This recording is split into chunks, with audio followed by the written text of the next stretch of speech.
السلام علیکم ورحمۃ اللہ وبرکاتہ۔ بسم اللہ الرحمن الرحیم۔ پھر کچھ دن بعد محمود نے ایک عظیم الشان تقریب کا اہتمام کیا۔ تمام امرائے سلطنت نے والی غزنی کو شاہ ترکستان سے نیا رشتہ قائم ہونے اور مسلسل کئی فتوحات حاصل کرنے پر دلی مبارکباد کے ساتھ قیمتی نظریں بھی پیش کیں۔ اس تقریب میں نگار خانم بھی شریک ہوئے۔ محمود اسے دیکھ کر بے قرار نظر آنے لگا۔ والی غزنی کو محسوس ہوا کہ نگار خانم بھی اس سے کچھ کہنا چاہتی ہے، مگر دوسری خواتین کی موجودگی میں وہ اپنے ہونٹوں کو جنبش نہیں دے سکتی۔ محمود نے اس صورتحال کا احساس کرتے ہوئے نظریں پیش کرنے والی تمام معزز مستورات کو رخصت کر دیا۔ امیر معظم کا یہ اقدام مناسب نہیں تھا۔ یکایک نگار خانم کا چہرہ بجھ کر رہ گیا تھا۔ کیوں؟ محمود نے چونک کر کہا۔ غزنی کی یہ محترم خواتین، معزز خواتین میرے متعلق کیا سوچیں گے؟ نگار خانم کا لہجہ بہت شکستہ تھا۔ امیر محترم اپنی اس روش سے اجتناب فرمائیے، کہیں آپ کا یہ التفات مجھے مجرم نہ بنا ڈالے۔ مجھے اپنی غلطی کا اعتراف ہے نگار خانم۔ والی غزنی بہت زیادہ شرمسار نظر آ رہا تھا۔ سچ تو یہ ہے کہ تمہیں دیکھ کر میرے دل و دماغ قابو میں نہیں رہے۔ آپ لاکھوں انسانوں کے سردار ہیں۔ نگار خانم نے ایک ایک لفظ پر زور دیتے ہوئے کہا۔ اگر آپ ہی کے دل و دماغ توازن کھو بیٹھے تو پھر اس قوم کا کیا ہوگا جو اپنا حال اور مستقبل آپ کے حوالے کر چکی ہے؟ مجھے احساس ہے۔ محمود کی آواز میں شدید اضطراب شامل تھا۔ اگر میری موجودگی آپ کو انتشار میں مبتلا کر دیتی ہے تو آئندہ کبھی قصر شاہی کا رخ اختیار نہیں کروں گی۔ اچانک نگار خانم کا لہجہ بدل گیا تھا۔ میں تو امیر غزنی کو نئی فتوحات پر مبارکباد دینے آئی تھی۔ میں نے یہ شادی ایک شدید سیاسی ضرورت کے تحت کی ہے۔ اگرچہ نگار خانم کا مفہوم کچھ اور تھا، لیکن محمود احساس جرم سے گھبرا کر بول اٹھا۔ میں اس شادی سے بہت خوش ہوں۔ نگار خانم کے لہجے میں طنز کا شائبہ تک نہیں تھا۔ وہ انتہائی سادگی کے ساتھ کہہ رہی تھی، اب آپ صحیح سمت میں سفر کر رہے ہیں، بس اپنی سیاسی ضرورتوں کا خیال رکھیے۔ اگر آپ سیاسی اعتبار سے توانا ہوں گے تو قوم بھی مضبوط اور خوشحال ہوگی۔ یہ کہہ کر نگار خانم واپس چلی گئی۔ محمود اداس نظروں سے اس عورت کو جاتے ہوئے دیکھتا رہا جو غزنی کی تمام خواتین سے مختلف تھی۔ اور پھر اس تقریب کے آخری دن محمود نے سلطنت کے امیروں، فوج کے سرداروں اور معززین شہر کی موجودگی میں اعلان کرتے ہوئے کہا، مجھے ذاتی طور پر لفظ سلطان بہت پسند ہے۔ آئندہ باشندگان غزنی اور اہل دربار پر لازم ہے کہ وہ میرے نام کے ساتھ یہی لفظ استعمال کریں۔ محمود کے لہجے میں عجیب سی سرشاری تھی جو اس سے پہلے محسوس نہیں کی گئی تھی۔ حاضرین کو پہلی بار احساس ہوا کہ امیر غزنی کا لہجہ یکسر بدل گیا ہے اور چہرے سے اس جلال شاہی کا اظہار ہونے لگا ہے جس میں غرور و تمکنت کا رنگ بھی شامل ہے۔ محمود کے اس فرمان کے ساتھ ہی پورا دربار سلطان ذی وقار، سلطان والا حشم، سلطان معظم اور سلطان ذی شان کی آوازوں سے گونجنے لگا۔ آوازیں وہی تھیں مگر ایک لفظ کی تبدیلی نے دربار کی فضا ہی بدل ڈالی تھی۔ محمود کچھ دیر تک کیف و سرور کے عالم میں آنکھیں بند کیے بیٹھا رہا، پھر جذبات سے مغلوب ہو کر تخت زر نگار پر کھڑا ہو گیا اور ہاتھ اٹھا اٹھا کر درباریوں کے نعروں کا جواب دیتا رہا۔ محمود کے لیے سلطان کا لفظ سب سے پہلے والی سیستان خلف بن احمد نے استعمال کیا تھا اور پھر اسی دن سے یہ لفظ اس کے نام کا حصہ بن چکا تھا۔ اب وہ امیر محمود کی بجائے سلطان محمود غزنوی تھا۔ پھر اسی سال سیستان میں سونے کی ایک کان نمودار ہوئی جو ظاہری اعتبار سے کسی درخت کے مانند تھی۔ ماہرین کا خیال تھا کہ اس کان میں محدود سطح تک سونا موجود ہوگا، مگر اسے جس قدر کھودا گیا اسی قدر قیمتی دھات برآمد ہوتی رہی، یہاں تک کہ کان کی گولائی 3 گز تک پہنچ گئی۔ سلطان محمود نے یہ خبر سنی تو غزنی سے سیستان پہنچا اور سونے کا انبار دیکھ کر اپنے خالق کا شکر ادا کیا۔ اللہ ہر شے پر قادر ہے اور بے حساب دینے والا ہے۔ وہ جس طرح چاہے نوازے، اسے کوئی روکنے والا نہیں۔ سونے کی کان دیکھ کر اہل سیستان نے کہا کہ یہ سلطان محمود کی نیک نیتی کا صلہ ہے۔ خلف بن احمد کے دور حکومت میں بھی یہی زمین تھی اور یہی سونا تھا، مگر اس کی بدعقیدگی اور مظالم کے سبب زمین نے اپنے قیمتی خزانے کو چھپا لیا۔ مگر جیسے ہی سلطان محمود آیا، اس خطۂ ارض نے اپنا تمام سونا اگل دیا۔ ابھی محمود سیستان ہی میں تھا کہ اس کے چند جاسوس برق رفتار گھوڑوں پر سوار ہو کر غزنی سے سیستان پہنچے۔ پھر انہوں نے اپنے فرما روا کے روبرو گردن خم کرتے ہوئے کہا، سلطان عالی قدر، آپ کے ان نمک خواروں کی تازہ ترین اطلاع یہ ہے کہ راجہ جے پال اپنے زبردست لشکر کے ساتھ پشاور کی طرف بڑھ رہا ہے۔ کیا وہ نامراد ابھی تک زندہ ہے؟ سلطان محمود کسی شعلہ سوزاں کے مانند بھڑک اٹھا۔ کیا جے پال ابھی تک شکست و رسوائی کے اندھیروں میں غرق نہیں ہوا ہے؟ سلطان محمود نے انتہائی قہرناک لہجے میں اپنے مخبروں سے پوچھا۔ ہماری اطلاعات کے مطابق راجہ جے پال نہ صرف زندہ ہے بلکہ وہ سلطان والا سے اپنی شکست کا انتقام لینا چاہتا ہے۔ غزنی کے جاسوسوں نے بدستور جھکے ہوئے سروں کے ساتھ کہا، شاید اس کا دم آخر قریب آ پہنچا ہے۔ یہ کہہ کر محمود اسی وقت سیستان سے غزنی کی جانب روانہ ہو گیا۔ پھر غزنی پہنچ کر سلطان محمود نظام شاہ رحمۃ اللہ علیہ کی خدمت میں حاضر ہوا۔ شیخ، میں راجہ جے پال کی سرکوبی کے لیے ہندوستان کی طرف جا رہا ہوں۔ سلطان نے عاجزانہ لہجے میں کہا، میں سمجھتا تھا یہ فتنہ ہمیشہ کے لیے ختم ہو چکا ہے، مگر اس نے پوری شدت کے ساتھ دوبارہ سر ابھارا ہے۔ مجھے اس نازک موقع پر اپنی دعاؤں میں یاد رکھیے گا کہ میری سلطنت داخلی انتشار سے محفوظ رہے۔ میں ڈرتا ہوں کہ کہیں میرے پیچھے غزنی کے دشمن کوئی نیا محاذ نہ کھول دیں۔ بس اپنے ارادے نیک اور بلند رکھو فرزند، اللہ تمہیں ہر محاذ پر فتح بخشے گا۔ نظام شاہ رحمۃ اللہ علیہ نے نہایت پرسوز لہجے میں کہا، تمہاری ذات کے سوا میری دعاؤں کا کوئی دوسرا مرکز نہیں، جہاں تک کہ میں اپنے آپ کو بھی بھول گیا ہوں۔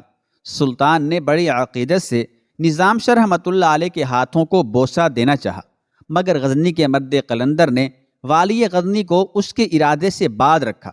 تم اپنی ذات کو ان فروعات سے دور رکھو کہ یہ شخصیت پرستی کی ابتدا ہے، اور یہی شخصیت پرستی کبھی کبھی انسان کو ہلاک بھی کر ڈالتی ہے۔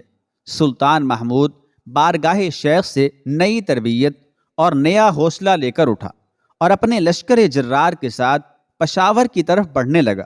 سلطان محمود نے یہ جنگی سفر شدید مجبوری کی حالت میں اختیار کیا تھا۔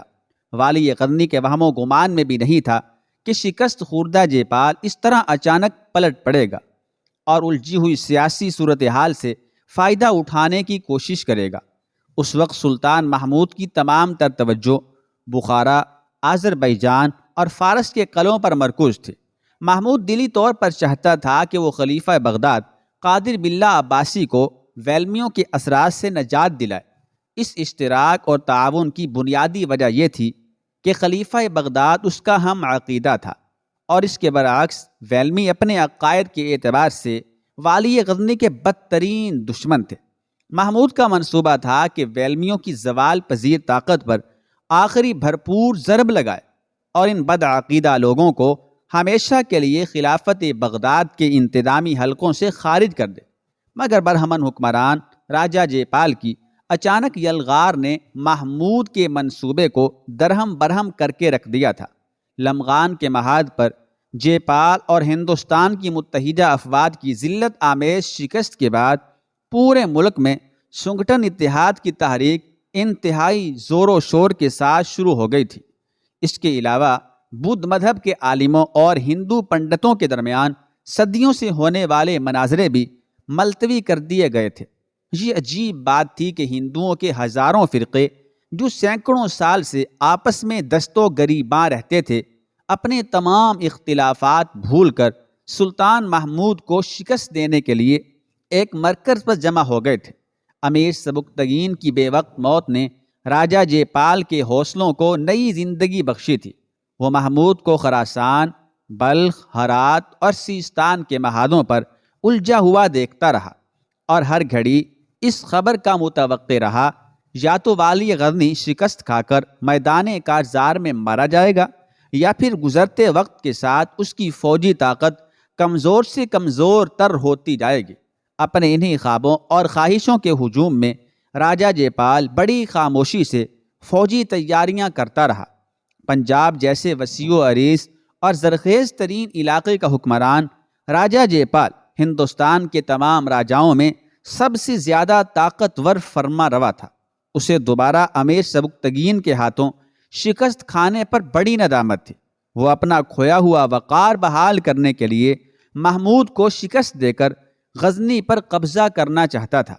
جے پال کی نظر میں محمود نوعمر بھی تھا اور ناتجربہ کار بھی۔ دوسرے یہ کہ ملت اسلامیہ شدید اختلافات کا شکار تھی، جس کی وجہ سے والی غزنی مختلف محاذوں پر بری طرح الجھا ہوا تھا۔ یہی وجہ تھی کہ راجہ جے پال نے اپنی دانست میں مناسب ترین وقت کا انتخاب کیا تھا۔ اسے پورا یقین تھا کہ اب کی بار محمود کو نہ صرف بدترین شکست سے دوچار کرے گا بلکہ اپنے عزت اور وقار کی بحالی کے ساتھ ساتھ اپنی مملکت کے رقبے میں بھی غیر معمولی اضافہ کرے گا۔ الغرض انہی خوش فہمیوں اور خوابوں میں گھرا ہوا جے پال 1.5 لاکھ سوار اور 300 جنگی ہاتھی لے کر دریائے سندھ کو عبور کر گیا۔ دوسری طرف سلطان محمود 10,000 سپاہیوں کے ساتھ راجہ جے پال کی یلغار کو روکنے کے لیے برق رفتاری سے آگے بڑھ رہا تھا۔ پھر پشاور کے قریب دونوں لشکر ایک دوسرے کے سامنے خیمہ زن ہو گئے۔ اس جنگ میں سردار امین الدین یعنی بلرام سنگھ بھی پورے جوش اور جذبے کے ساتھ شریک ہوا تھا۔ جب راستوں کا غبار چھٹ گیا، درماندہ سپاہیوں نے دم لیا تو محمود کو راجہ جے پال کی عسکری قوت کا صحیح اندازہ ہوا۔ اعداد و شمار کے مطابق دونوں لشکروں میں کوئی توازن ہی نہیں تھا۔ سلطان محمود نے اپنے فوجی سرداروں کی طرف دیکھا، جن کے چہروں سے دبی دبی گھبراہٹ اور پریشانی نمایاں تھی۔ سلطان ذیشان، شاید ہماری جنگی منصوبہ بندی میں کوئی کمی رہ گئی ہے۔ کچھ فوجی سردار مبہم الفاظ میں اپنی قلت افواج کی طرف اشارہ کر رہے تھے۔ اپنے سرداروں کے تھکے ہوئے لہجے اور اترے ہوئے چہرے دیکھ کر محمود بھی گہری سوچ میں ڈوب گیا تھا۔ والی غزنی نے حقیقت حال کو پوری شدت سے محسوس کیا۔ دراصل اسے اندازہ ہی نہیں تھا کہ راجہ جے پال اتنے بڑے لشکر کے ساتھ اس پر حملہ آور ہوگا۔ والی غزنی بہت دیر تک اپنے خیالات میں غرق و مدہوش بیٹھا رہا۔ اس کے چہرے پر فکر و تردد کے ابھرتے ہوئے سائے سرداران قوم کو بتا رہے تھے کہ جے پال کی افرادی قوت دیکھ کر سلطان محمود کا ذہن الجھ گیا ہے۔ یکایک والی غزنی کی حالت میں عجیب سا تغیر رونما ہوا۔ سلطان محمود نے نظام شاہ رحمۃ اللہ علیہ کی تیز سرگوشی سنی۔ دوسرے مخاطب کر کے کہہ رہے تھے، محمود، اگر تو اللہ کے لیے جنگ کر رہا ہے تو بت پرستوں کی افرادی برتری کوئی حیثیت نہیں رکھتی۔ اگر تو نے ہوس اقتدار میں شمشیر کھینچی ہے تو پھر اللہ بے نیاز ہے، وہ جسے چاہے سر بلندی بخشے اور جسے چاہے ذلیل کر دے۔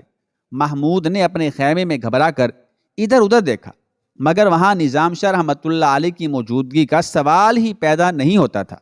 والی غزنی فوراً سمجھ گیا کہ یہ تائید غیبی ہے اور اسے نظام شاہ رحمۃ اللہ علیہ کی آواز کے ذریعے ہدایت کی گئی ہے۔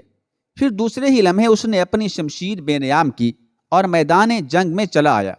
والی غزنی نے اپنے سپاہیوں کے سامنے مختصر سی تقریر کی اور کئی بار نظام شاہ رحمۃ اللہ علیہ کے وہی الفاظ دہرائے جو اس نے سرگوشیوں میں سنے تھے۔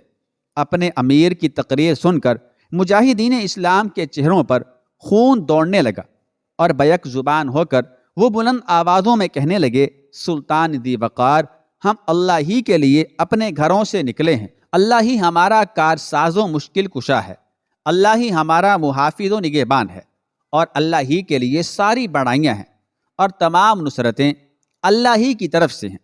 ہم غرور و تکبر کی بات نہیں کرتے، مگر سلطان والا حشم، یقین رکھیں کہ راجہ جے پال کی آنکھیں ہماری پشت نہیں دیکھیں گی۔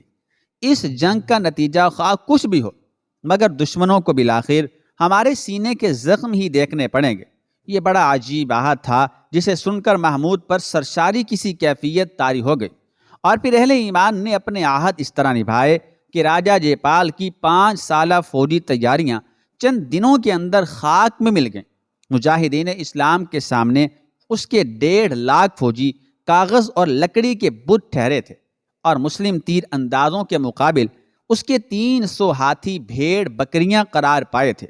جب راجپوت سپاہی کٹے ہوئے درختوں کی طرح زمین پر گر پڑے تو راجہ جے پال نے ایک بار پھر میدان جنگ میں نمودار ہونے کی کوشش کی، مگر محمود کے جانثاروں نے برہمن حکمراں کی اس کوشش کو ناکام بنا دیا اور انجام کار راجہ جے پال کو اس کے 15 سرداروں کے ساتھ گرفتار کر کے والی غزنی کے روبرو پیش کر دیا گیا۔ محمود راجہ جے پال کو زنجیروں میں جکڑا ہوا دیکھ کر بہت خوش تھا کہ آج ہندوستان کا سب سے بڑا بت توڑ دیا گیا تھا۔